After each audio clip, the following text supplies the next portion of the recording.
Good evening and welcome to the June already meeting of the Granville Exempted Village Board of Education. Thanks for being here this evening. And would you please rise and join us in the Pledge of Allegiance? Pledge Allegiance to the flag of the United States of America and to the republic for which it stands, one nation, under God, indivisible, with liberty and justice for all. Thank you very much. Before we take the roll, I'd like to welcome our new treasurer.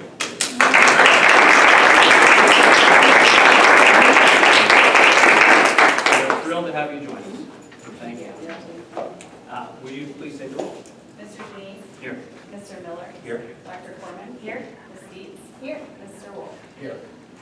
Commendations. Next. Best part of our night. Yes. Oh, okay. We have one commendation, but it is a special. Oh.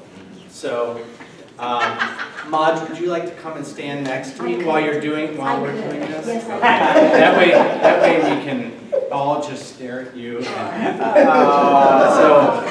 right. So, Linda, Yes. Maj, and Yes. Schwander. Yes. When we say it takes a village, and we get a mental picture of what it takes to have a great volunteer, it's a picture of you, okay? I know. Because you have dedicated about 16 years of volunteer service Yes. in a variety of capacities to Granville schools. And so you are lovingly referred to across the entire community as Maj. Yes. I've seen you, hold kids accountable as they're coming in to the high school. I've seen you care for students in the library as they're looking for books and providing support, a lending hand, a comforting shoulder for the superintendent to cry on, and a variety of other wonderful techniques that you have provided for us to be our director of first impressions for Granville schools. So I thought it would be very fitting, considering Gabe was your last grandchild to go through, to honor you as a fantastic volunteer. But I want to go back to your story, your background story. Oh. So I'm just going to read from an email that Linda sent to me. As you may know, I had established the Maj and Me Day each week with my grandchildren. This would allow them time to do our things without any interference from siblings or parents. The sky was the limit. When I learned that Arel was going to have afternoon kindergarten, I was beside myself in how that was going to affect our day. Not being one to give up easily, I designed the following schedule which fit our needs perfectly.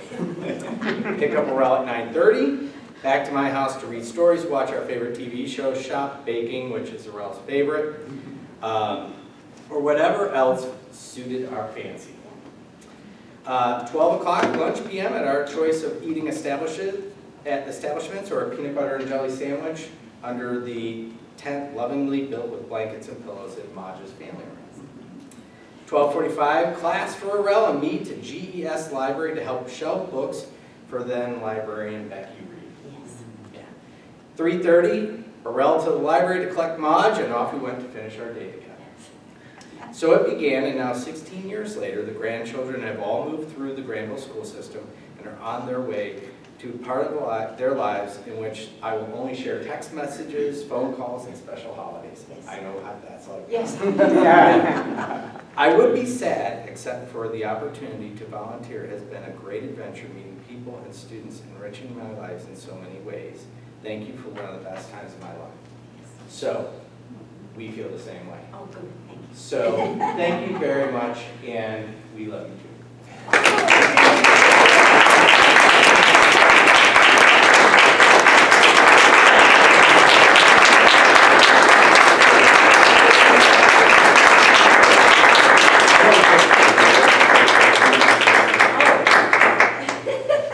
Do you want to say something? No, it really has been a great experience for me. I mean, when I started out, it was just going to be with my grandchildren, but the opportunity to meet with all of you, and thank you all because I can't even imagine what my life would be without having had this adventure. So thank you very much. Thank you. Thank you.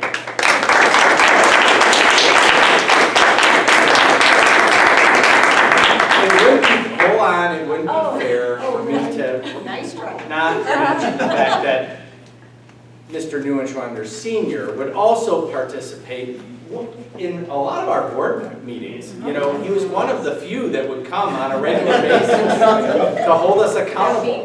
But he also participated on the Operations and Resources Committee for many years. He always is providing us curriculum resources where we can follow up and look at the changing environment in a lot of different businesses. So thank you, Mr. Neuenschwander. So, My pleasure. All right. all right, now you can go.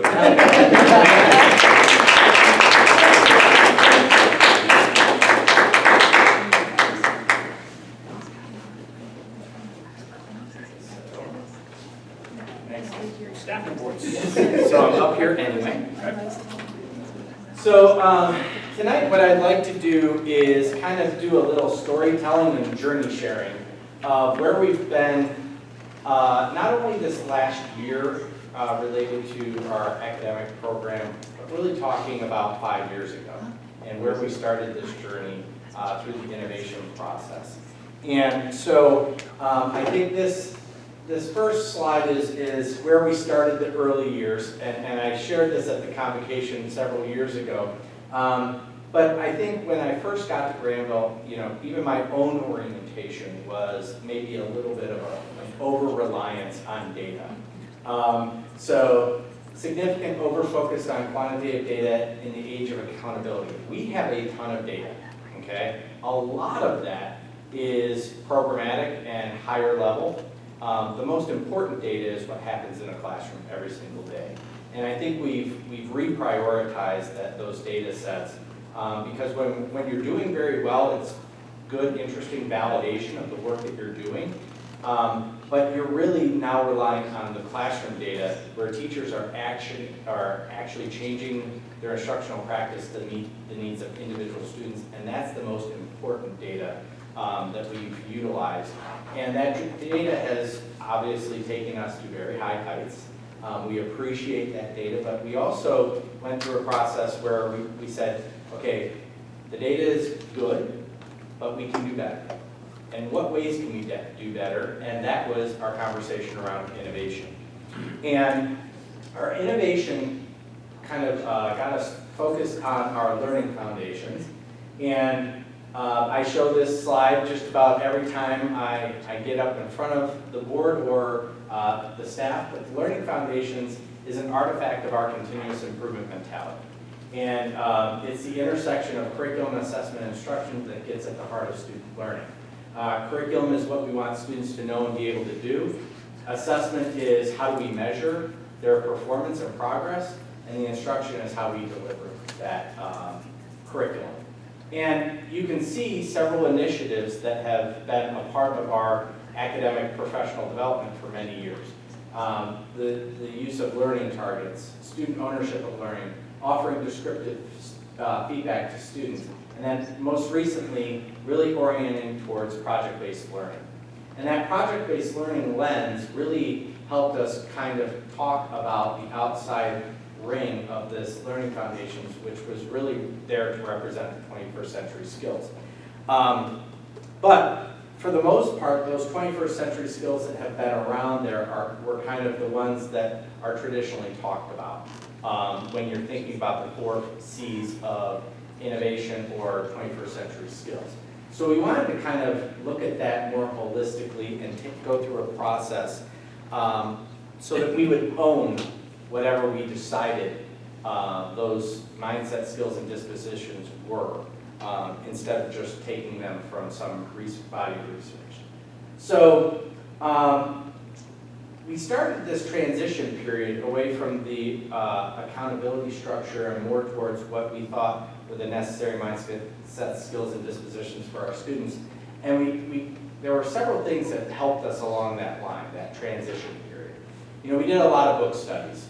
We're a learning organization, So we model that learning through being avid readers of research and best practices. But 2 books really helped us along in that journey. The Most Likely to Succeed, which was Tony Wagner and Ted Dithersmith, and then How to Raise an Adult, which is Hines from Stanford. She's the admissions officer from Stanford. And then we engaged in some outside partnerships, and we got involved in the SOAR 21st Century Learning Cohort. It's a learning network that's statewide right now, the Ohio network, and they're a national affiliation with EdLeader 21. So we started partnering with them.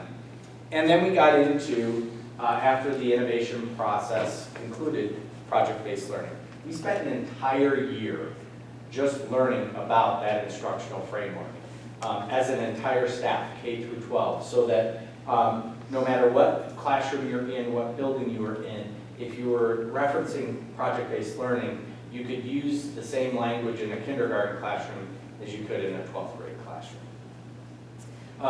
We brought in PBL 101 from the Buck Institute and did a book study called Setting the Standard for the entire staff. And we refocused on creativity and student voice, really trying to reignite that passion for the academic world outside of the classroom. So taking content knowledge and then taking it out into a real world setting. So that started the transition or evolution, and we kind of thought of it in this current state and then the rationale for change as we moved more towards a portrait of a graduate. Success is indicated by traditional external measures, hesitant to change, kind of more of that traditional school mentality, and moving into the realization that we're moving in from an information age to a conceptual age, and that our students are going to need a different set of skills in order to be successful in life. And so we had to change that definition of success.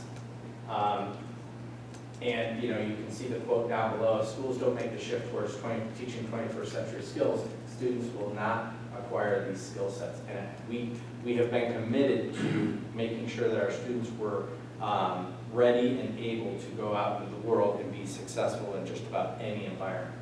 But really, what we wanted to do was blend our rigorous academic content with those 21st century skills to get at deep learning. Because in our pursuit of 21st century skills, we can't abandon the rigorous academic content. I mean, that is absolutely critical. We want students to have a knowledge base. Okay, we believe that that's critically important to their success. But we need to do a little bit more of an intentional job of blending these 21st century skill sets into their academic program, K through 12, so that they really are getting at that deeper learning, and that learning is what our mission statement morphed into, which was learning for life, and that's really what deep learning is all about. So that took us to our mission work, which is rebranding the organization around Learning for Life, which is not just learning for college admissions or the ACT or the SAT, which are always important, but really for learning for beyond what is in their near future, but really preparing them for any path that they're going to take.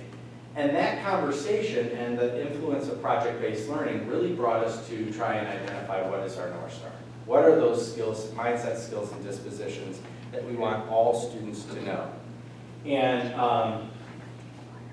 as we contemplated this work, we realized that this would have to be, a community process that would be locally developed, but globally positioned, and the portrait of a graduate serves as that North Star for system transformation.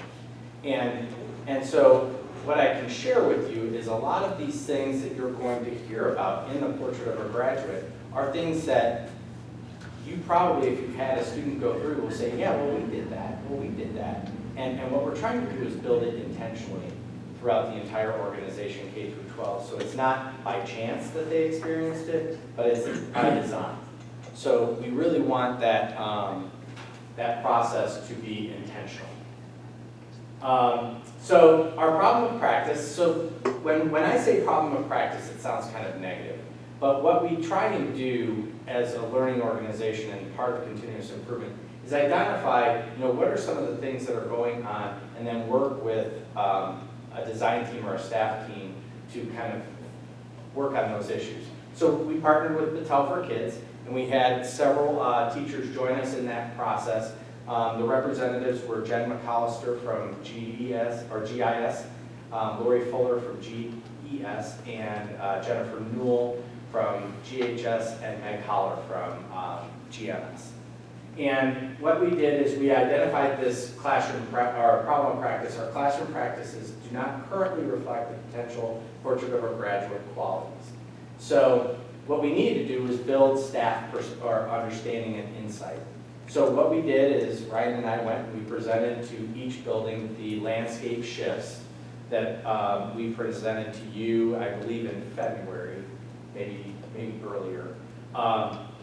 And that was kind of the answering the why. Why is a change necessary? That we showed the future of work video, and most people remember the little earpiece that the student from MIT had developed. I want to give you an update on that. Since that video has been released, it is now the size of an earbud. And it is actually being used in the medical profession right now in helping body parts that have not been mobile receive brain messages now, and it's starting to rekindle connections to previously non-functional parts. I've seen an update and it's unbelievable, but it's now the size of an earbud, which is even crazier. So that's how we kind of talked about the need for this changing or evolutionary change of classroom practice. But the presentation was to each building, and the staff members selected 5 or 6 qualities, mindset, skills, or dispositions that they felt were important for our students' future success. Okay? Then we went to the students, and we talked with second and third grade students. We talked with intermediate school student council. We talked with a group of student council members and building leaders at GMS, and then we talked with a bunch of different groups of students at the high school. And what we did was we did a similar presentation. What's interesting is the second graders were like, oh my gosh, that's so cool. We love that. That's awesome. The seniors and some of the high school students were a little bit more apprehensive. They're like, ooh, that's kind of creepy. Especially when we paused on that point where it says you can have the entire internet in your head. They're like, ooh, we don't know if we like that. So we went and we talked with all of the students, and we also asked them for their perspective on what were the necessary mindset, skills, and dispositions that students needed that were important for their future success. And then we went to the community, and we presented to superintendent committees, Rotary and Kiwanis, Denison University faculty, the Chamber of Commerce, and we asked them for their perspective, but we also shared that same landscape shift presentation. And we asked them for their 5 or 6 qualities that they felt were most important for students' future success. And what was shockingly similar was the top responses. And so what you're going to see is the staff, empathy, critical thinking and problem solving, resilience, students, empathy, teamwork, communication, leadership, critical thinking and problem solving, personal responsibilities up there in just about every single one as well. And then the community, empathy, communication, critical thinking and problem solving, citizenship was big with the community. Test scores, achievement, content knowledge received 0 votes in most groups. Okay? Now, that being said, I go back to that slide that had the arrows converging. It's like the Nike swoop. Is that what it's called? Swoosh. In the academic world, it's, not a swoosh. But I go back to that because we don't want to just abandon content. But what we came up with, and this is an end product that has gone through multiple vetting opportunities by our grade level team leaders, which is about 60 staff members from across the organization, our leadership team, we've brought it to the board at different times, talking about the different ways to capture the portrait of a graduate elements. But these were the things that resonated the most.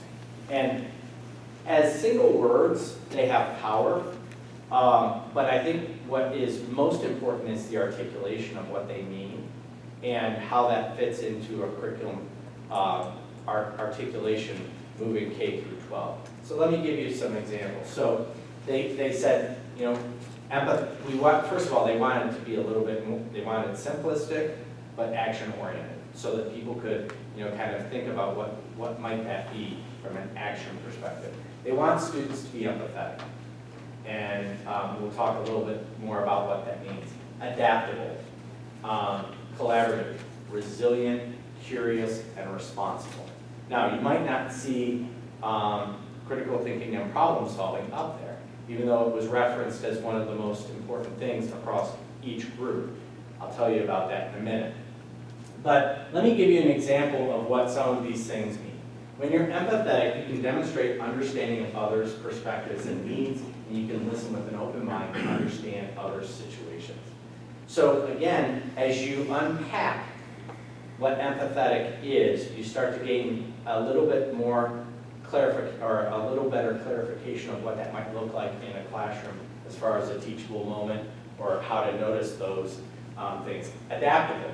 Adapt to varied roles, jobs, responsibilities, schedules, and contexts. Work effectively in a climate of ambiguity and changing priorities. Think of the future of work video, and think about the need for adaptability.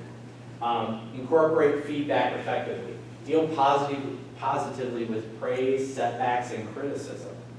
And understand, negotiate, and balance diverse views and beliefs to reach workable solutions, particularly in a multicultural environment. So again, once you start getting into the detail of what these things represent, you can start to see a broader range of options to embed into our curriculum program, okay?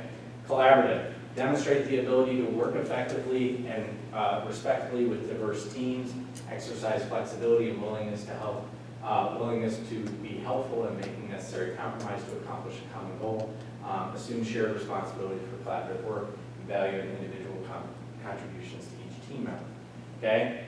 Resilient.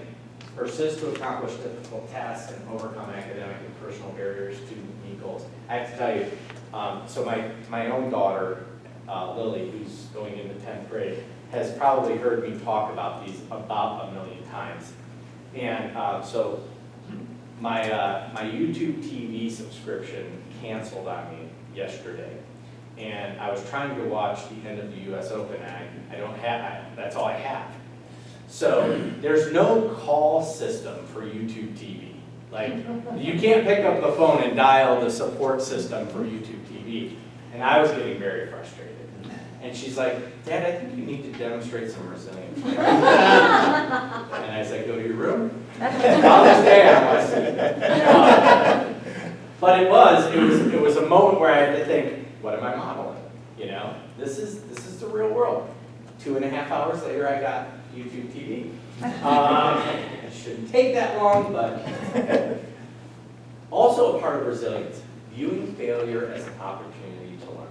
One of the things that kept coming out from teachers and students is this risk aversion, this fear of failure, of not viewing failure as part of the learning process, but really as more of a catastrophic event, meaning the end meaning, which we all know and we've all lived.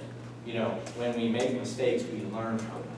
So failure is an opportunity to learn and understand that creativity and innovation is long-term, cyclical, and it's part of, you know, future or small, frequent mistakes.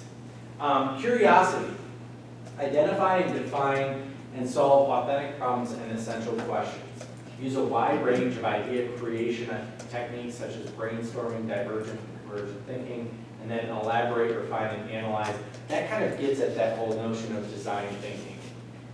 where you are thinking about the needs of a client, and you're curious about your environment, you're curious about your community at large. Curiosity leads to critical thinking and problem solving. And then responsible. Responsible is kind of a very simplistic word, but it has multiple definitions. Some people might not think of, like acting responsibly with the interests of the larger community in mind. So thinking about being community-minded. Demonstrate personal integrity, honesty, and ethical behavior. And then exercise the rights and obligations of citizenship at local, state, national, and global levels. Okay, so you get that whole notion of citizenry and civic literacy. But what the team kept coming back to was the critical thinking and problem solving is really deeply embedded into the rigorous academic experience, the bottom part of the swoosh. And so they felt comfortable that that wasn't going to be eliminated because of project-based learning is almost all oriented towards, problem solving and critical thinking. But they really felt like these things were the things that were absent, so to speak, in the curriculum in an intentional way. A lot of these things can be taught in and out of the classroom, especially in extracurricular activities, robotics, athletics, the arts. I mean, this is where we really get to amplify these skill sets, traits, and dispositions to really embed them deeply in our student base.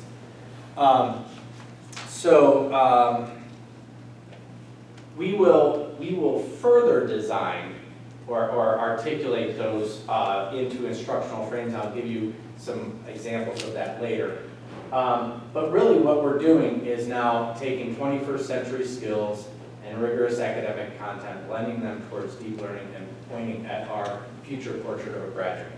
Now, that is one example of the visual. We have two options that I'm going to share with you tonight. So as a gift from Battelle for Kids, as I served as the Ohio chair for the SOAR network, Battelle for Kids said, we will do your design work for free. So we've been working with their design team to come to some idea of what we want this visual to be, knowing that it will be a future artifact of our portrait of a graduate, something that we have in every classroom, and try and embody and talk about in the same way that we do with the Learning Foundations. So we have one portrait that is colorful, more bubble-oriented. It has the icons that are associated with the words that are the mindset, skills, and dispositions. We have some imagery of downtown. These are not final, by the way. Some pictures that you might see in Granville that are trying to, kind of symbolize what Granville Schools is all about. So that's one image. The other image is more of a tile with some depth to it, but where the ace is at the center of the picture, and that the mindset, skills, and dispositions orient around. It still has some imagery in it. Some of the icon usage will change because we don't want certain things and some things aren't present. But this is giving you an example of what the imagery might be to kind of articulate and point to as we have with the Learning Foundations. So those are some of the images. Next steps, so from a professional development standpoint, what we're going to do is we're going to use the portrait of a graduate everywhere. It's going to be our North Star, so to speak, what we point to. And then we're going to reconfigure the Learning Foundations, which is going to be a very painful process for me. I kind of need to let go of my sense of ownership of that because it's really ours. The staff is going to unpack the portrait of a graduate qualities at each grade level. So I'll take you back 7 or 8 years ago when we got new learning standards, and we unpacked those curriculum standards and created learning targets. The same is going to happen with those descriptions of each trait or competency, so that we can vertically articulate what it looks like in kindergarten all the way through 12th grade. And some of them might be oriented to different pockets of times But in general, a lot of these things are going to be things that teachers use as teachable moments, how to notice and pay attention to, those types of behaviors in the classroom. We're going to K-12 vertically articulate those portrait of a graduate qualities, and team leaders began this summer with the leadership team putting together that professional development that we'll deliver next year, okay? Communication of the portrait of graduate qualities to the community and students, that will really be the main release in August during the convocation. We're going to talk a lot about that, but I thought for the first time, they don't really need to hear from me, they need to hear from the design teams. So Jen McAllister, Jen Newell, and Lori Fuller are going to be doing some of the presenting at the convocation of this material because it really is theirs. We're going to connect to regular classroom activities. One of the things that we take teachers through is an experience A and an experience B. Experience A is a really good lesson, okay? But it's more of a traditional lesson. And then what we do is we take that lesson and we tweak it to get at more of an experience B type of environment that incorporates some of the portrait of a graduate elements into it without a dramatic overhaul on the teacher's part of what they have traditionally delivered. And then teach students the why and the how. Future plans, we are planning on going to the Ed Leader 21 conference this fall and connect with other Battelle for Kids opportunities with districts that are doing this work across the state. The cohort that we had this year were 22 school districts in Ohio in cohort 1. Cohort 1 has stayed together for 2 years. All of them have re-upped for the 3rd year, and we've created, or Battelle for Kids has created another cohort that is going to be about another 20 districts that are interested in this work. So within the next 2 years, we're going to have 40 districts across the state of Ohio doing some of this similar work. It does take a little bit of time. Obviously, it took us an entire year to go through this process of the portrait of a graduate.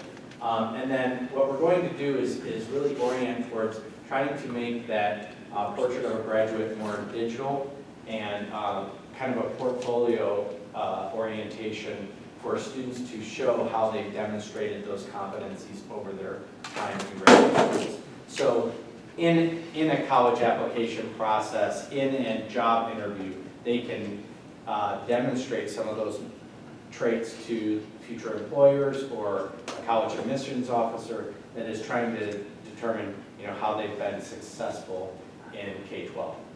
So that kind of is my quick summary of this year's work around the portrait of a graduate. What questions might you have? I'm sure you have a few.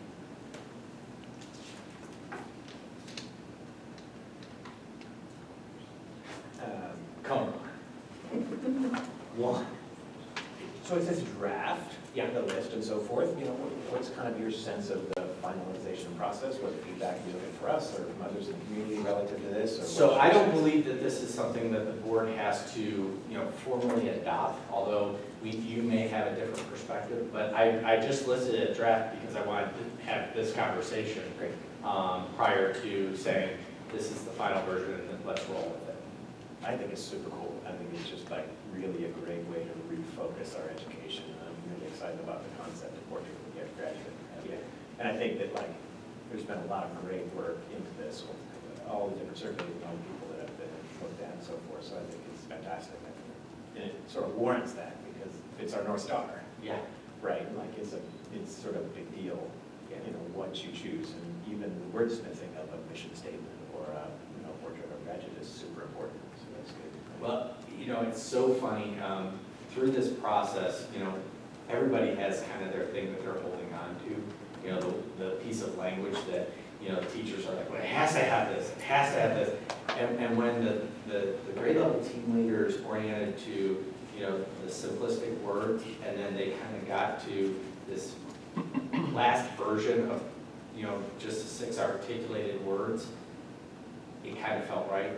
and you have that, or that notion of, okay, I think we're onto something now. So I think it does go beyond the simplistic to the deep articulation, but I think it does, it will resonate with community members, you know, large and small, across our community. Yeah. By kind of focusing on sort of a simplistic, single word thing, I think you might lose a little bit of opportunity for sort of clarification of goals though, right? And so I like some of the multi kind of word things, and so like flexibility, adaptability or so forth, and there's a couple of them, maybe page back to the draft or the one before that or whatever. So let me tell you what people said. Yeah, You want to whet their appetite. You want them to ask for the clarification. You want them to engage in the, you know, well, what does it mean to be resilient? You want them to actually, it's almost like a hook.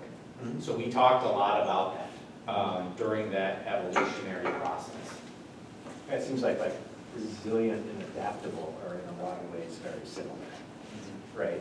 And I don't know if those are like, I didn't read the detail under there to understand if those are sort of similar or not, if there's some things sort of. Well, and we didn't put the whole list, we just tried to give you a sampling of all the things that, or a sampling of each one. We didn't give you the fully articulated list, but we can get that to you. And I think in some of the responses previously in the survey and things like that, there was some indication of things like the initiative, self-direction, student agency, or student ownership of learning. I was sort of surprised it didn't end up there. I'm not sure which one that is. It's responsible. Responsible. Yeah. Yep. Talks about student agency, talks about individual responsibility, initiative, self-direction. Yeah, I think that's like so important in the PBL world, is that opportunity for self-ownership, right? Which speaks to me a little bit different than responsibility, but maybe it's just a redefinition of the word responsible somehow. Yeah. Right, whereas, yeah. Well, you can't have everything. Yeah, that's the whole point, but I think what you'll see when we unpack those words is you'll see a lot of the things that you're orienting towards in the description of those more simplistic words.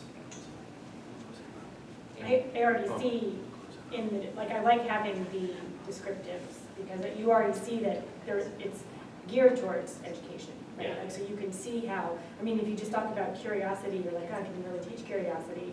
But when you look at how you define, or, you know, what you mean by it, you Yeah. can see how it would play out in a classroom. Exactly. So, Yeah. I think those two slides are gonna be particularly important in, you know, communicating it out. Yeah, well, and innovation, under curiosity, there's a lot of innovation language as well. But it doesn't necessarily speak to like innovation, or I think leadership was one that was highlighted by others and so forth. I didn't see like pop up there that I was sort of surprised didn't show up, and you could hide those under the other topics. Well, a lot of the leadership, most of the groups cringe when we talk about leadership. They want to have leadership capacity and traits, but they didn't want the elitist perspective, which I think sometimes we're sensitive to in Rainbow. And you can use it like all kinds of bullets under leadership in terms of what it Yeah. means. It could be, student ownership, leading, learning, or leading your own Right. learning process or whatever to some extent, instead of being a boss of people. Right. Yeah, So I think it's one of those words that can have multi-dimensions to it, for sure. yeah. Why did you abbreviate POG instead of POG? The reason I ask is POG, if I'm remembering correctly, is the little round thing that used to fit into the bottle. It's a word. A hog. You know what, that's how most organizations have been, abbreviating it. What I would like to do is move away from POG in general, now that we have the articulated competencies, and just talk about those, And really, it's what is a blue ace? Yeah. Russ, you look skeptical. No? I am curious. Yeah. and interested. I Excellent. And I applaud the work, and look forward to hearing more about it. Excellent. You started with a good little thing about data, though. Yeah. Right? And what's your kind of sense about the actualization of this and how you do a portfolio out of it, or how it's measurable, or how we know we're doing the right thing? Let me share with you some Give me some cautions measure. from people who have done this work for 10 years. Yeah. They said the minute you grade something like this is the death of it. So they said avoid measuring it from the standpoint of grade Right. and orient more towards descriptive feedback. So going back to our artifact of the Learning Foundations, which is so great. Takes a minute to get there. But when we talk about offering descriptive feedback as part of the assessment lens, most school districts that I've talked to that have been doing this work have said that is really the most critical aspect of this whole process, is how your teachers use this on a day-to-day basis to notice certain things, to provide descriptive feedback in presentations, in day-to-day work. It's not about teaching the character traits, it's about making it a part of everything that we do. It seems to me that this, you hit it exactly right. This transcends curriculum. It encompasses all the other things that we've emphasized, like wellness, Yes. like mental health and well-being, individual accountability, types of preparation for different challenges that students of an earlier generation maybe didn't face. So I like that. I like the fact that it can be all-encompassing, and I think that makes it therefore probably difficult to measure. Yeah. I think one of the challenges we will have, and I suspect you're already working on, it, is how do you explain that absence of measurable to a community that's used to measurables, and how do we communicate that home and get the kind of buy-in so that it's not just limited to what we talk about in the school day. Yeah. So So it's pervasive. in a lot of environments, they've used the students to self-reflect and self-assess, and use that as a springboard into conversations at home. But also in project-based learning, as more students engage in significant projects that involve community members as panel presentations and things like that they become your messengers. Yeah. They become your communicators of the portrait of a French. I love that aspect. Yeah. Thank you. Any other questions? Thank you. Okay. And thanks to the folks who've been working on this. Yeah. This project. Yeah, Ryan and the entire staff has done a great job on it. Okay, I will give you an extremely brief board policy update. Really, there are only two things that I have to share with you. The one is the new policy around electronic signatures. We're just creating a policy to document when we use electronic signatures and when we don't. That's a recommendation from OSBA. And then there was a slight tweak to the language around the liaison with the School Boards Association policy, BJA. And then, as I said, the use of electronic signatures, EHB, is going to be new. That's the first reading. The Treasurer's Office has reviewed it, and it's just basically aligning our practices with the policy language for electronic signature usage. And that's it. Slow month. So, Questions? any questions about that? No. So, next is the monthly financial report. I think it was Dr. Corman who suggested a while back that we might be better if we had this discussion earlier in our meetings. I thought that was a great idea. So for tonight, anyway, took the liberty of advancing it on the agenda. I'd love to have some feedback from everybody afterwards.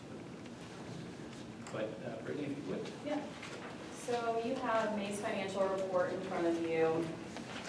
Page 3 is basically a recap of the 5-year forecast that we reviewed last month. So skipping ahead to page 4, On the left side, it's a comparison of the current year, May, compared to last year, the month of May.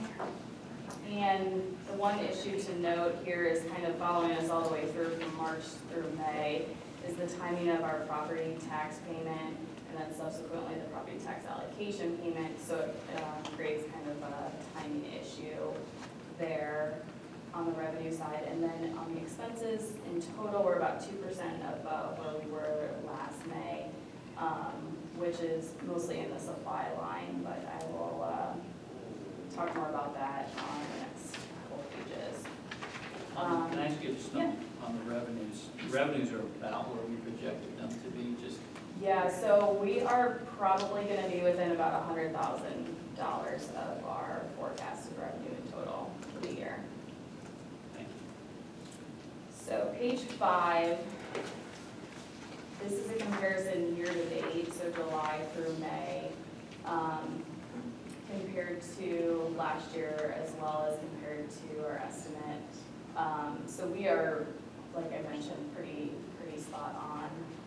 Just to note, we ended up, paid to participate, came in about $500 less than our projection for the year, so that was pretty spot on. And you won't see this until June, we just received it last week, but our catastrophic cost payment came in. We forecast that at about $90,000, and that turned out to be over $110,000, so that will show up in June. May participate was significantly ahead of forecast, but was that in the second half of the year we had less than anticipated participation in sports, or was that just a kind of forecast increase? Or you have multiple people that hit the cap for the family, and so their students had participated in several sports, so they didn't have to pay for their third season. I was like initially encouraged, like, oh, look, it didn't stop because it's just, which maybe as a metric, we should have like how many kids participate in extracurricular, and that should be the general metric, which would be from We high get, school. yeah, we get that, we'll have that for the beginning of the year kind of analysis or internal metrics that we share. Okay, page 6. This is a summary recap of expenditures. So again, we're looking at year-to-date this time. And this is where you'll see, kind of in the middle of the page, the 13% in the supply line.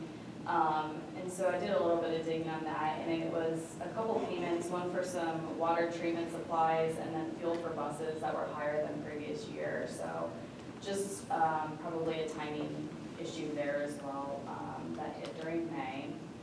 But as we've noted kind of the last few months as well, our benefits are coming in less than forecasted, which is great news. So that's, we're seeing the benefits of the high deductible plan in action here. Any questions about the expenses? You think the fuel for buses is what it is, the water treatment supplies at a one-time expense, do you think? I think it might be, I'm not sure about the water treatment supplies, but the fuel for buses is probably just a timing of when they made the purchase or when we made the payment. I'm not sure if there is an issue. There are with the some water. annual expenditures related to the water treatment, but there were some one-time fixes that we needed to do at the GIS pump house. Right, that's what I assume there's a deal well of it. Thank you.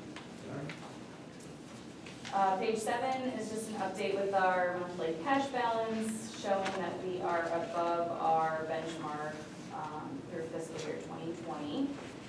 And then the final page is our bank reconciliation summary there for you. So we are ending May at about $9.8 million. Any questions about that piece? Questions? How much of the income tax are we starting to? I know it's very slow rolling in, but I'm just curious. Yeah, so we've received just one payment. So we got that in April. So we will see the next payment in July. So I'll have a better sense after that of kind of where we're coming in and how that compares to what we had forecasted.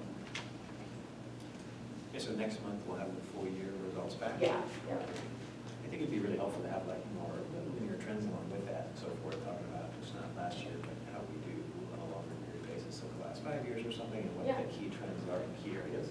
I really like this kind of discussion up front and so forth. It's a great chance to kind of ask questions and bounce things, so nice job doing that. And I think that year end is a good time to go back and look at that big picture and as well as forecast and think about, this in a more holistic sense. Because month to month, everything can go up and down and so forth. But even a big year, I think it's an important time to take a little bit of step back and look at that, so, thanks. Yeah, and on that note, if there are any particular graphs or trends or data points that you would like to see that's not currently in the financial report, just shoot me a message and I'd like to try to dig a little bit deeper and explore what you all find important and relevant. Thank you. I think one of the things we want to continue to look at, we have in the past, is expenditures keyed to enrollment. Well, and whether it's an expenditure for a pupil metric or others that you feel are relevant. I think that's always a useful comparison, as Tom's indicated, over the last 5 years going forward. Good question. Thank you. And then just so procedurally, we'll approve the budget, submit it for approval later in the meeting, correct, with the discussion. Thank you. Public comments. We are now at the point in our agenda where we welcome public comments. If anyone has anything they'd like to address, please step forward to the podium and state your name and address and unload your thoughts on us. Well. Seeing none, we'll close the public comment. Thank you. And let's move to board discussion. We typically have something that we talk about at this period of time. We purposely didn't specify anything here. It occurs to me one of the things I'd love to hear from folks is commentary on graduation, which is also the culmination of our year, and to me, such a great event. But if there are other things that the board wants to, anyone on the board wants to submit for discussion, now's the time. The only thing I might just kind of throw out there is, we've been watching the school funding conversation at the State House. The omnibus amendment, Senate omnibus amendment is due out either Wednesday, Thursday, or Friday. And then the House will inevitably not agree. And that will trigger the caucus committee. And then that's where the real nervousness begins, because in the recent conference committees, we've seen a lot of drastic changes that have not necessarily been seen by anyone prior to, related to educational policy and other things. So we're watching that closely. I had a long conversation with the state superintendent today around what his thoughts were, what he was hearing, and we're just kind of keeping an eye and making sure that we can try and continue to push the Cuff-Patterson work group language in some form or fashion to try and be included either in the bill or in separate legislation that can be tacked in at the biennial or the mid-biennial. So we're continuing to watch that. So I know Representative Ryan has been a big supporter of that and remains so. We're appreciative of. Have we heard any commitments from Senator Auditor on that issue? We have not heard commitments, or at least I personally have not heard commitments. But I do believe that the elements that he is talking positively about from the governor's proposal are the additional dollars related to the health, which obviously that's, who's going to argue with that?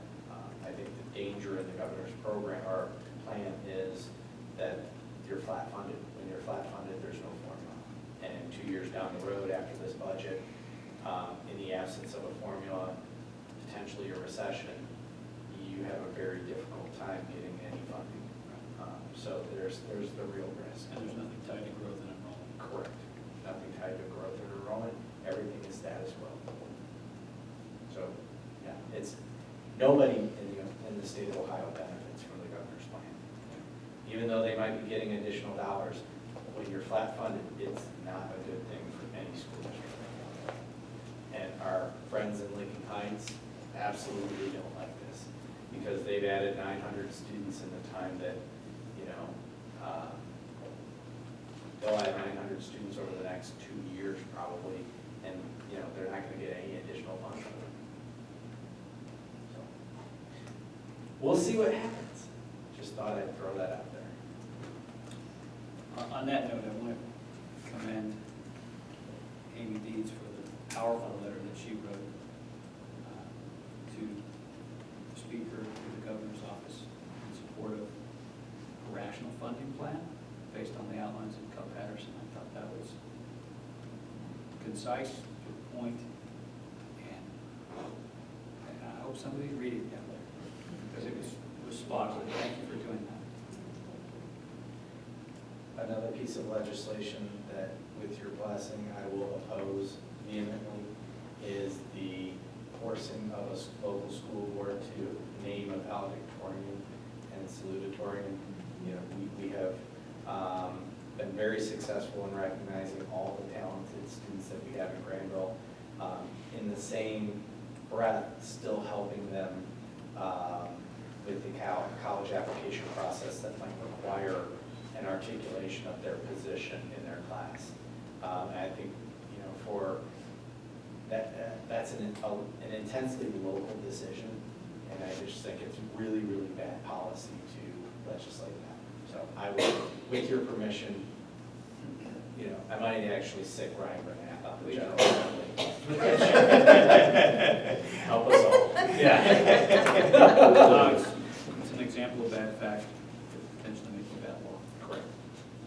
Please, I don't speak for the whole board, but speak for myself, and have at it. Thank you. That's it for mine. I'm thrilled with the graduation ceremony we had last week. And probably, there's one person who's more thrilled with the graduation ceremony. Parent of a graduate, congratulations, Dr. Moore. But I just, I love that event. I love, two things about graduation time amongst all the things that happen. I really love seeing the pictures of the seniors going through the elementary school. And I just think that's such a powerful message for both the seniors and the young people in the students. And I love that every year. And seeing how excited those, I still call them kids, they are. So young people, as young graduates are, when they walk across the stage and get that diploma, knowing they have great things ahead of them. So it's just, it's really the highlight of our year, at least for me. Well done. Particularly Louis walking across. That was Spectacular, yeah. Awesome. Yeah. Anybody else? On another note, I think it's worthy to note we had 2 alumni that graduated from military academies this year. Olivia Simon from the military academy, the strongest academy of those, Mr. Haven. I don't know, I didn't go. And also Chet Knight at the Air Force Academy. So having experienced my son go through that, I think we should feel really proud of the young man and woman that chose to make that their college route. I've talked to both the parents. It's a very proud time for their parents, and I think as a community we should feel proud. We have a student, graduating student this year that's going as well. So. Absolutely.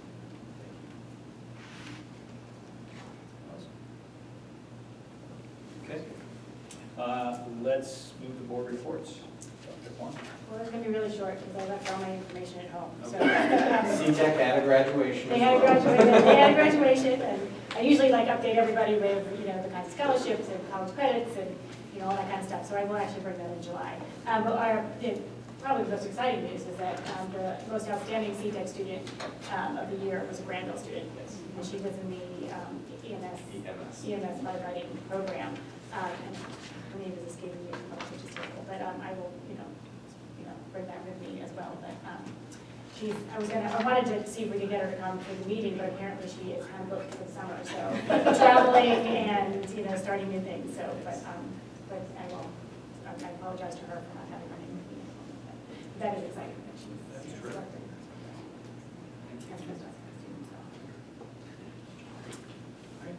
Action agenda. All right, so action 10.01 are the student handbooks for their next year, 1920 school year. So moved. Second. Okay. The one thing that I will call your attention to in the policy language change area is related to a previous policy that you adopted related to legislation that was passed around suspensions and expulsions.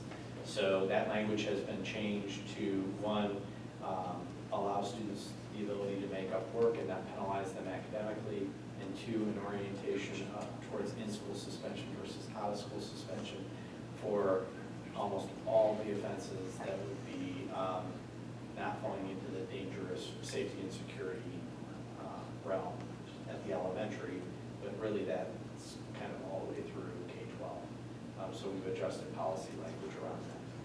We were already letting students make that. Yes. This is just comply with corrections. Okay.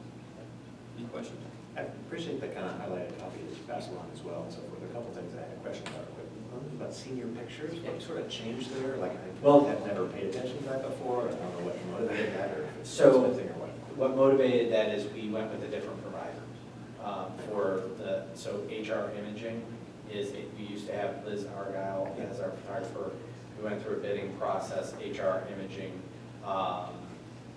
won that bid. So almost all of that language is something that is related to the new provider. Just exactly like what before, we just changed the name? Or is there Very something similar different? language, just a different. Yeah, we never had like students fit their individual photos and Yeah, things they like do. that. Yeah, they do. They do. Yeah, they do. But the new language makes it sound like you can't do that anymore. That's what I Well- read. I read you can't submit your individual pictures. No, they didn't accept, it was the opposite. You had to send in your individual, and then if you didn't, they put in the Right. composite. The composite is the standard now. And then you have to. So unless you This- send in your Yes, own, unless you send in your they're own. gonna use. This reads to me like you Yeah. can't have your own picture taken. Yeah. I read this and I'm like, wow, that's gonna be a bad problem for parents. They wanna have this picture. I don't think. That's the way I read it to me. I don't Yeah. think I read it and I that's. was like, whoa, that's a flag. So I don't why think brought that's it up. the intent. I can So I follow up would with look at that wording and make sure at least you in here can do that. And I would also suggest like, why include HR imaging? Because like maybe we're gonna do a different contract. Why change the handbook again just by like the school's chosen for the year photographer? Right, I'm not sure we need to select a brand in there, right? Just to give us that flexibility so we have to revise the handbook again. If we, otherwise we choose something different or something. So that's just a thought. Again, I read it and I'm like, wow, you're not allowed to submit your own pictures? That's kind of lame, right? Because I think parents will push back against that. But if that's not the case, Right, I don't think if the that's language the reflects that, I think. But that, I read it the same way. Okay. In the past, that's been if they didn't submit a picture Right. by Yeah. that date, then they made them take the picture, so they didn't have to, because you gotta get the yearbook submitted. That seems Or reasonable. the Yeah, that's composite totally submitted, reasonable, so right? Yeah, that's how it was should be. usually like, you didn't reach this deadline, we don't have a picture that meets our requirements, then you have to get a picture taken that day. Yeah, that's great. As long as that's cool. Not a dramatic change. That's what you're. Yeah, I think that's good, good to mention on picture still.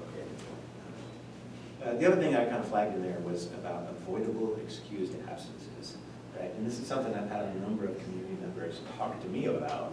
We have a unique community, that there's many interesting opportunities that students have that people sort of struggle with. And I don't know how to appropriately balance like the workload of the school district not having to make up for kids when they go on a Disney cruise, right?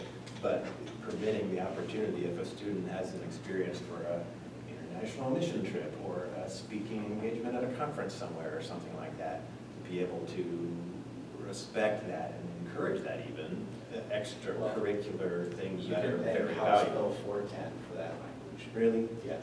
Because it's like. Because part of it is, you know, we are now, I mean, absences all count. We had to carve out a special caveat for like college visits and things like that. And we had to advocate that for, you know, in the legislature. But some of that language is related to that. The other language is really around, I think, tempering parents' expectation that they're going to be able to force a teacher to, Absolutely, yeah, that's. you know, go out of their contractual day when they've chosen to, you know, take a trip. And there's what's reasonable, and then there's maybe what's unreasonable, and they're trying to make sure that that's falling within the reasonable language. It was kind of, spoke to me because, you know, as we're making changes for suspensions, right, and the accommodations we make for that, it occurs to me like these kinds of absences, right, that might be avoidable, right, but might be far more educational, right, are like more stringently held to standards than suspensions are, right, and I don't know why we can't find a way to at least word that, like when I read, the board does not believe that students should be excused from school for other non-emergency trips, like maybe that's not true if it's a better educational thing. So I'm trying to figure out how to at least communicate effectively with the community that like, we really need to be in school, but we're not gonna take a day off to teach your kids what they missed, but let's find a way to accommodate for circumstances that are in the best interest of the students. And so I'm not sure, yeah, I'm sure we're constrained. I'm sure we're constrained about absences. I'm sure we're constrained about those kinds of things. I don't want to put an undue burden on staff, right? But like, I'm not sure how we could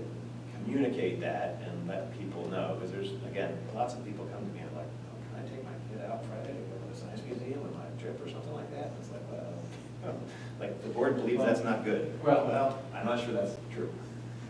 I mean, in Ohio law, attendance is compulsory. Oh, yeah. So, I mean, Yeah. I think if the board's gonna take a different, I mean, there's always the articulated perspective of policy, but, you know, we always say, you know, parents are parents, they get to make choices and they get to, you know,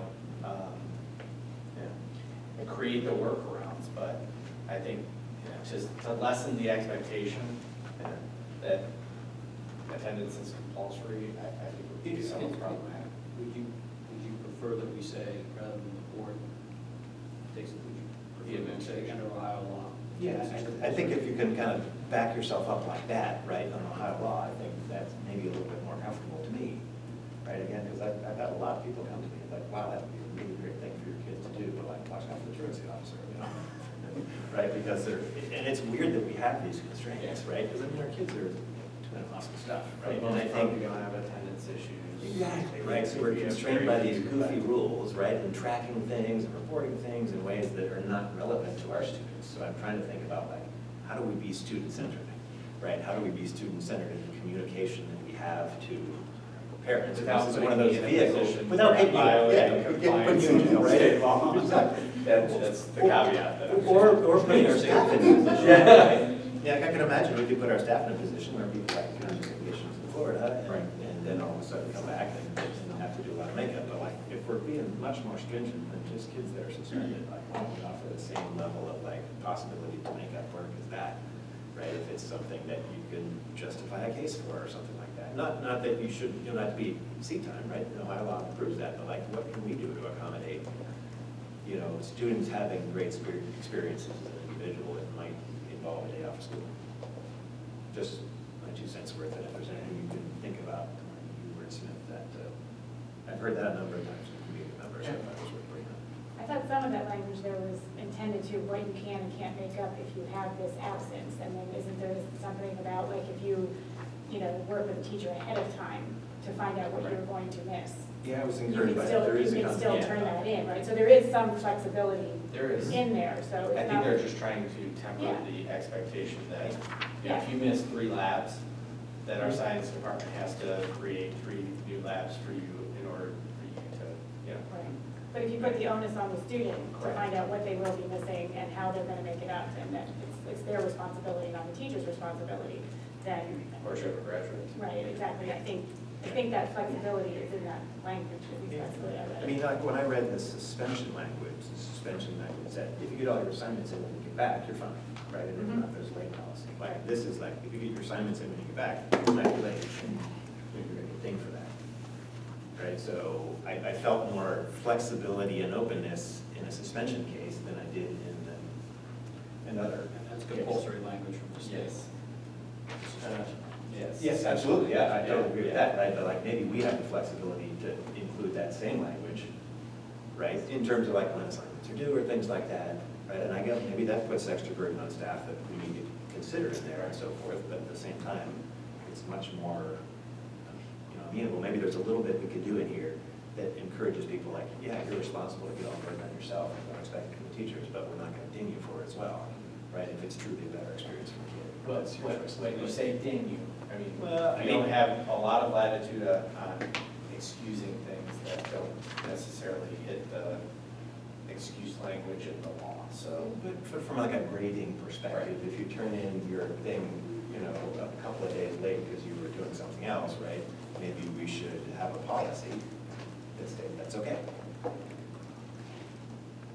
From a timing perspective, we get some time to look at this. and Yeah. come back. I don't mean to. Yeah, everything's electronic now, so, Yeah. we have the ability, I can talk with the administration. And I'm okay with approving it as it is and so forth, but I would encourage you to think about these changes if they can be made reasonably, then I would be up for that. If we can. I think the easy change could be under Ohio law, so versus the board. Okay. So do you And want, senior picture. as a procedural matter, do you want to table this until you come back? Do you want us to approve it and then you come back with recommended amendments? Let's approve and then come back with some amendments if I have the ability. Yeah, I'm okay. Satisfactory? Yeah, that's fine. All right, any other questions or comments? Take a roll, please. Mr. Miller? Aye. Mr. Wolf? Aye. Dr. Corman? Aye. Ms. Deeds? Aye. Mr. Shades? Aye, thank you. 10.02 is the employee handbook. The only, So moved. Second. The only thing that I would point out in the employee handbook from a major change perspective is related to the Ohio Professional Code of Conduct, and it's only by reference in our employee handbook, but that is going to change significantly with changes that the state board has now included into the Professional Code of Conduct, mostly related to social media technology usage. So, or misusage. Well, that's the big one. Yes, it is, right? And I think the more that we can do to understand and clearly communicate and appreciate that to everybody all around, the better. Yes. Right, there's been a couple things that have surprised us, and I think the more that we can make that visible, I'm sure if you include in our policy, the better. So, okay. Thank you. Other questions? Ms. Deeds? Aye. Mr. Miller? Aye. Dr. Corman? Aye. Mr. Wolf? Aye. Mr. Shades? Aye. 10.03 is the annual renewal of the Global Scholarship Development Program. Second. This fee has gone from 5,000 to 7,000 to 10,000, so it's increasing, but we do have an offset from the student participation perspective. So the fee covers about $5,000 of that, but we're investing about $5,000 in general fund for those opportunities. How much do we, what's the fee per student? And right now it's $50 per student.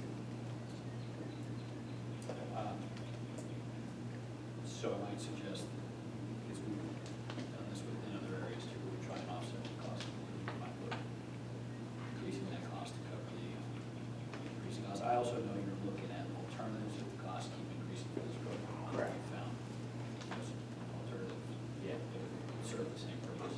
Correct. What do we get for our 10,000? So CCWA offers a variety of different opportunities. They also provide the framework and structure of the Global Scholarship Diploma process. Jeremy Hopping is the teacher that follows our students through that process. which, we modified his schedule for his, leadership of that. But it really is just the events that our students attend.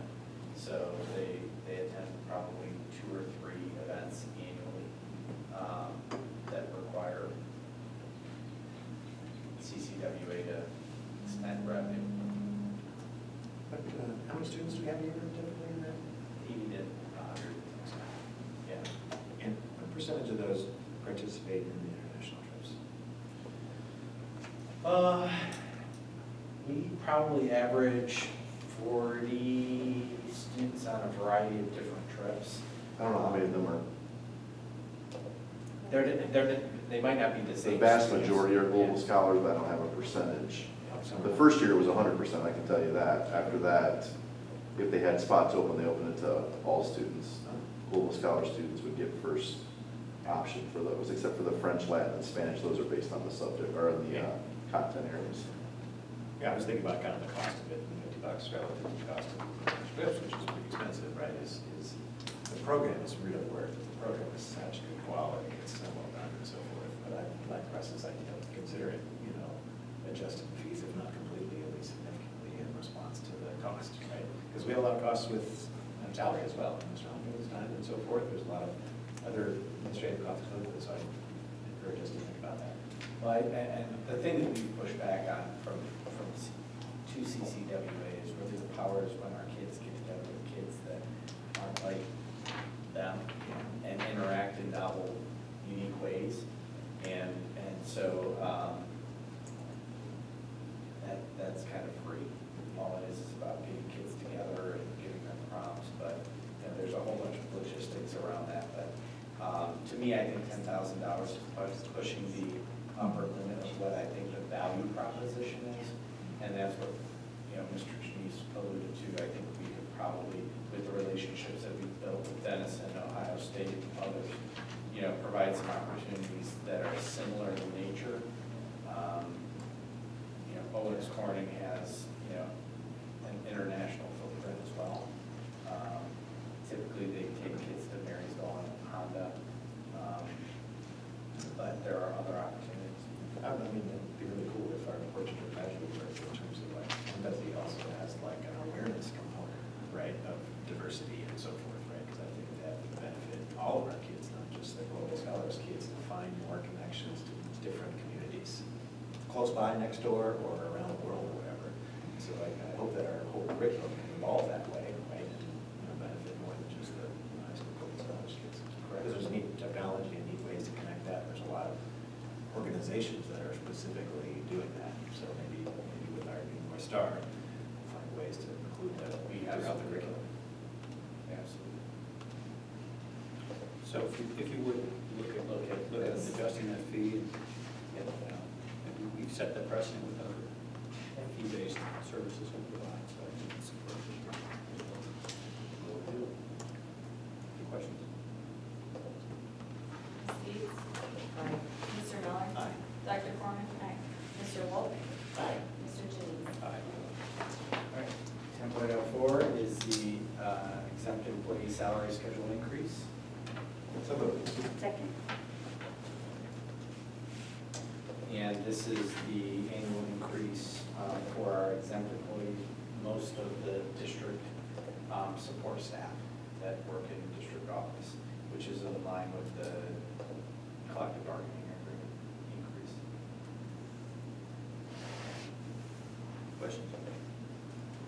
Skipping ahead just one bullet point, but thinking about it relative to that, there's a proposed 2% salary increase to the administrative employees. How do those compare, and how does that shake out relative to the contract? How does that So, in general, if you look back at our trend for administrative salaries increases, we've stuck at 2%. We think that's rational and reasonable.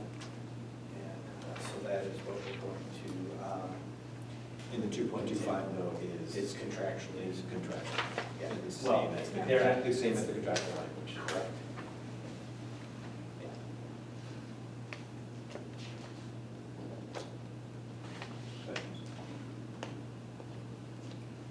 Mr. Miller? Aye. Dr. Corman? Aye. Ms. Deeds? Mr. Wolf? Aye. Mr. Jennings? Aye.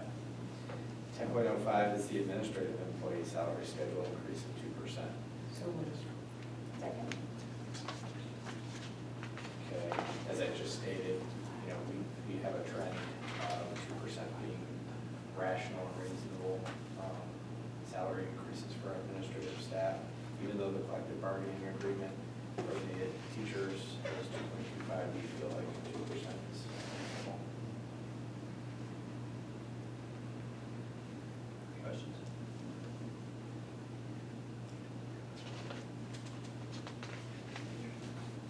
Ms. Deeds? Aye. Dr. Corman? Aye. Mr. Wolf? Aye. Mr. Miller? Aye. Mr. Janice? Aye. 10.06 is our SOAR Leading and Learning Collaborative Agreement, which is what we agreed to for the SOAR network that we participate in. So moved. Second. I talked about them quite a bit during the presentation. There's significant value to that.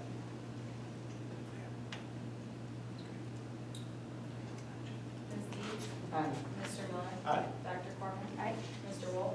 Aye. Mr. Janice? Aye. The consent agenda, actually, we had the consent agenda and the addendum. We received a resignation today. So 11.01 A through C11, I believe, which is the, yes, including the addendum. So, motion. So moved. Second. All right, so what we have in this consent agenda, obviously, we appreciate the donations that we have listed.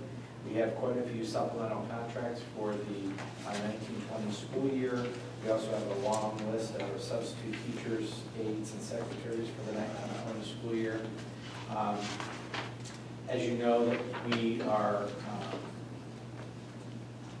we received the auxiliary funds for Granville Christian Academy, so you see the hiring of some of their staff members, but they are technically our employees, so we put them on our agenda. And then we have some of the administrators that are up for contract renewal, and it is with, you know, appreciation that I recommend those contracts. And then the resignations, we have 4 in total, most of which are due to moves either out of state or within the state. So appreciation of service for that. Good to see Mike Sobel's name on the list of substitute teachers. You may want to carve them out.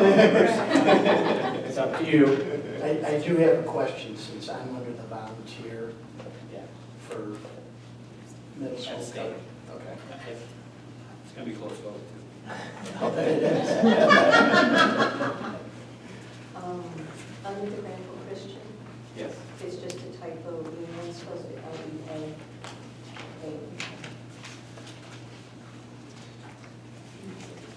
We will adjust the record.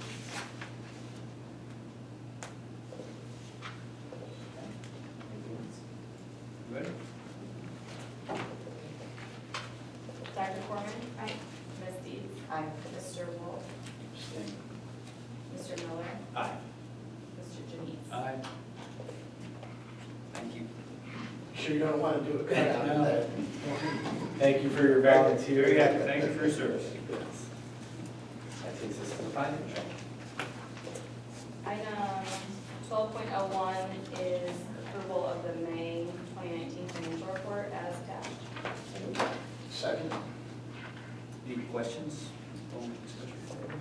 No, I do like bringing it up in the agenda a little bit and so forth, and I think finding ways to bring it up in the visibility of the community is also really important, you know, because we're making important financial decisions on, you know, a regular basis here, and it shouldn't be just before the levy that we try and communicate that. So thanks for your support and finding creative ways to help spread the news and great stuff with you.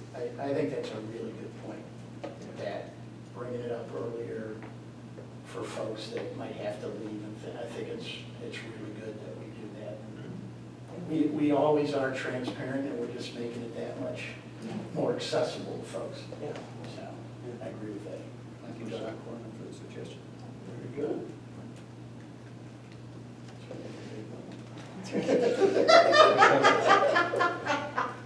Dr. Corman? Aye. Mr. Wolf? Aye. Ms. Deeds? Aye. Mr. Miller? Aye. Mr. Janice? Aye. Item 12.02, fiscal year 19 permanent appropriations. So moved. Second. As you recall, last month, we adopted permanent appropriations. So these are the real final permanent appropriations. We just had a $5,000 grant related to a project they're doing out of the land lab that was just not included in. We received the money but didn't put it into the budget side last month. So that will be the final appropriation revision for fiscal year 19. Thank 2 weeks away. As long as it wasn't any other Right, convention. right. Questions? Who was that grant from? It was, Was it in the, The county, well, no, that was that Herb Roundup or the $500 or the 5,000? it's 5,000. It's for the deck. Yes, for the observation. Observation deck.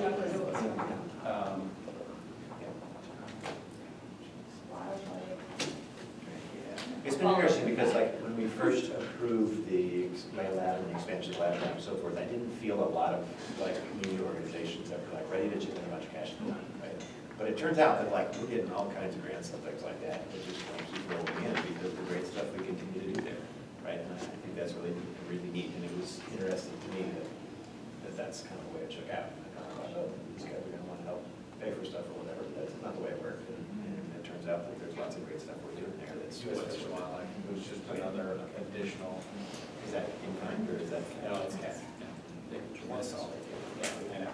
It's Yeah, it's coming from some different Yeah, resources as, yeah, I guess, we're used to right. certain groups constantly doing it. To me, Construction that's company, Fish and encouraging that, Wildlife, yeah, right. that they're looking outside. I mean, that's a lot to be said about the folks that are interested. This is their passion, that they're getting creative. Yeah. Mr. Miller? Aye. Dr. Corman? Aye. Ms. Deeds? Aye. Mr. Wolf? I, Mr. Janice? Aye. Item 12.03, fiscal year 20 temporary appropriations. So moved. second. I left a handout for you. There's just one change from the last iteration. So this just shows the difference between the final permanent appropriations for fiscal year 19 and the temporary appropriations for fiscal year 20. And I provided just a brief explanation to kind of give you an idea of my thought process and how I came up with those numbers. The temporary appropriations have to be approved before we can spend any money starting July 1st. So this will be in place, and then we will adopt permanent appropriations before October 1st. So these are just numbers line item from the 5-year forecast? So the general fund number, the Fund 001, that is from the 5-year forecast, but the 5-year forecast only covers general fund. So all the other lines are outside of the 5-year forecast. So that's where, like the 500 funds are federal grants, so those are gonna be based upon the allocation that we receive from the state and from the federal government. Some of the others are cash basis, so I look at how much cash we have currently on hand compared to historically what we receive in a year, and kind of estimate. But on a transactional basis, we always check to make sure that we have enough cash in each of those funds before we approve the purchase orders that come in. But this is just kind of a starting basis, and it's a max spend for each fund, if that makes sense. I appreciate the explanation. I'm not sure. And if you have any further, I'm happy to give further explanation, because those are just brief, very brief. No, and again, it's good to feel that the permanent improvement fund as well as building funds are going up, kind of effective. That's kind of what we promised them, that we can fix things up and get them under control, and we're doing some good projects as well to go along with it that we need support for. So those are the big change ones that I saw in there, both healthy and in the right direction. I mean, they're going up, which is bad for expenses, but at the same time, those are things that we said we did. Right to be done. Yeah. What part of the athletic project are we starting? That's in the building. I just put in an allocation that's just a portion of it that could get us through to October Okay. before we adopt the full amount. Okay, That is all. that's temporary. Yeah, just in case anything, if we needed to start spending, it's there and available. And much of that's going to be supported with contributions as well, Right. which will Yeah. show up on the revenue side. Correct, yeah, that's a good thing to note, that this Yeah. is only the expense side, so this Yeah. doesn't show you the full picture of the revenue and cash on hand. That obviously corresponds to the expenses.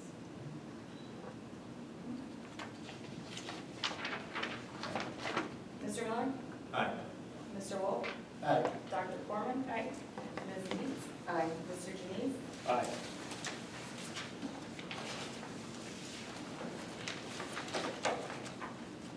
Item 12.04, resolution to approve fund advances. Second. So the ones on here, the 500s and the 400s, those are grants that operate on a reimbursement basis. So we have to expend and then submit to the state for reimbursement. So at any point in time, those funds operate on a negative cash balance, which kind of makes accounting people a little bit nervous, but that's how those work. But the only time that's an issue is at the end of the fiscal year. At the end of the fiscal year, we can't end with a negative cash balance in any particular fund. So essentially, we do an adjustment to the books where the general fund essentially moves into and fills that gap in those reimbursement-based funds.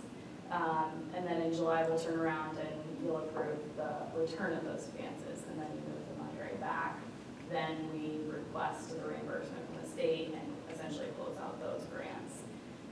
So that's how the grants work.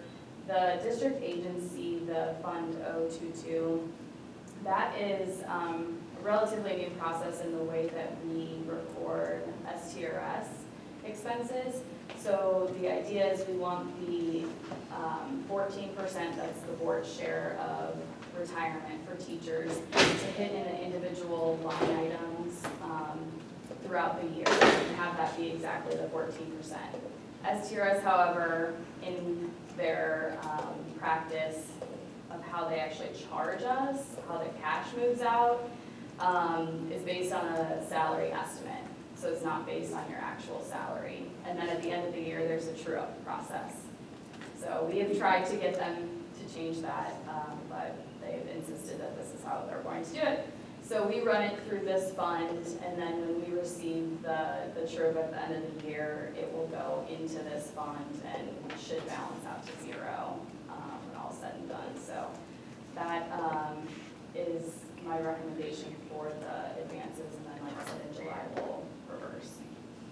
And you can't do it through a temporary appropriation because that would look against the current fiscal year. Is that the way that would work? Because it seems like you're kind of doing the same thing with an appropriation to get yourself some money in funds. Yeah, so the appropriation only fixes the expense side, and unfortunately, this is the cash. That's your revenue. Cash, Your revenue side. yeah.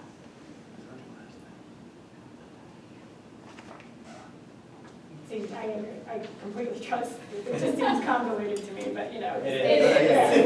Federal dollars, yeah. I will say, you can check out almost any school district's June agenda, and you'll see these three items pretty much back to back, so it's just one of those things that we do. Thank you for shepherding us through that process. Yeah. I'm glad you can do it. Yeah. Because that would be like each. Ms.